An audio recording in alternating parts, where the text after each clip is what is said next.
वरच्या खिशामध्ये मोबाईल ठेवला आणि शेतकऱ्याचा जागीच मृत्यू. वेळ काढून पहा ही घटना. ही धक्कादायक घटना लातूर जिल्ह्यात घडली आहे. त्या दिवशी दुपारच्या सुमारास संबंधित शेतकरी नेहमीप्रमाणे आपल्या शेताकडे गेला होता.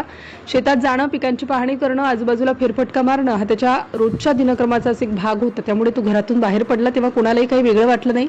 सगळं दिन नेहमीसारखंच होतं. मात्र संध्याकाळ होत आली तरी तो घरी परतला नाही.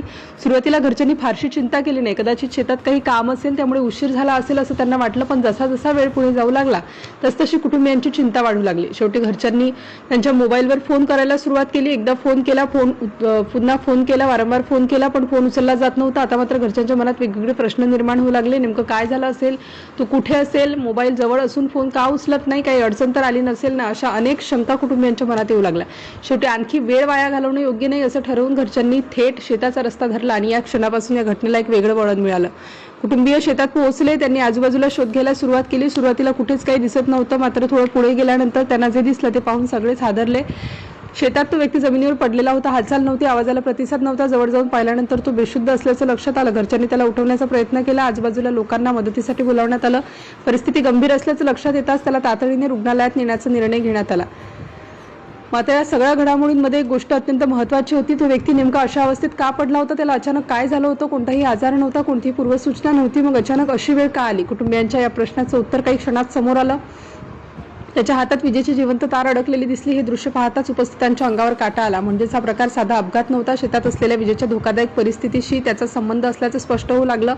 त्यानंतर त्याला तातडीने उपचारासाठी शासकीय प्राथमिक आरोग्य केंद्रात नेण्यात आलं. कुटुंबियांच्या मनात एकच आशा होती, कदाचित वेळेत उपचार मिळाले तर जीव वाचू शकेल. पण वैद्यकीय तपासणी केल्यानंतर डॉक्टरांनी जे सांगितलं ते ऐकून कुटुंबियांवर दुःखाचा डोंगर कोसळला. उपचार सुरू करण्यापूर्वीच त्याचा मृत्यू झाल्याचं डॉक्टरांनी घोषित केलं.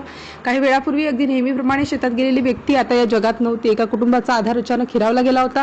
परिसरात ही बातमी पसरताच हळहळ व्यक्त होऊ लागली. पण या घटनेत अजून एक गंभीर प्रश्न समोर आला. शेतातील विजेची तार जमिनीवर पडलेली होती, तर या ठिकाणी वीज प्रवाह सुरूच कसा होता. एखादी वीजवाहिनी तुटून जमिनीवर पडली असेल तर त्या परिसरातील वीज पुरवठा तातडीने बंद होणं अपेक्षित असतं. मात्र ग्रामस्थांच्या म्हणण्यानुसार तसं झालं नाही. त्यामुळे हा केवळ दुर्दैवी अपघात होता की संबंधित यंत्रणेच्या निष्काळजीपणामुळे हा जीव गेला, असा प्रश्न उपस्थित केला जात आहे. ग्रामस्थांनी या प्रकाराबाबत तीव्र संताप व्यक्त केला असून या मृत्यूची जबाबदारी निश्चित करण्याची मागणी केली आहे. या घटनेनंतर परिसरातील शेतकऱ्यांमध्ये भीतीचं वातावरण निर्माण झालंय. कारण शेतामध्ये वीज वाहिन्या, विद्युत खांब आणि पंपांचे कनेक्शन यामुळे शेतकऱ्यांना रोजच विजेच्या संपर्कात काम करावं लागतं. एखादी तार तुटलेली असेल, एखाद्या ठिकाणी विद्युत प्रवाह सुरू असेल किंवा काही बिघाड झाला असेल तर क्षणाचाही निष्काळजीपणा जीवावर बेतू शकतो. त्यामुळे शेतकऱ्यांनी शेतात जाताना अशा गोष्टीकडे विशेष लक्ष देण्याची गरज असल्याचं या घटनेनं पुन्हा एकदा समोर आणलंय. प्रत्यक्ष मृत्यूच्या कारणीभूत घटक विजेचा धक्का असल्याचं सांगण्यात आलंय. म्हणूनच शेतकऱ्यांना ही घटना केवळ एका कुटुंबाची शोकांतिका म्हणून पाहू नका. शेतात जाताना तुटलेल्या किंवा खाली पडलेल्या विस्तारा दिसल्या तर त्यांच्याजवळ जाण्याची किंवा हाताळण्याची चूक अजिबात करू नका. विजेची तार मृत वाटत असली तरी त्यात विद्युत प्रवाह असू शकतो. अशा परिस्थितीत तातडीने वीज वितरण यंत्रणेला माहिती देणं महत्त्वाचं आहे. याविषयी तुम्हाला काय वाटते, तुमची प्रतिक्रिया आम्हाला जरूर कळवा. चॅनलवर नवीन असाल तर नक्की सबस्क्राईब करा.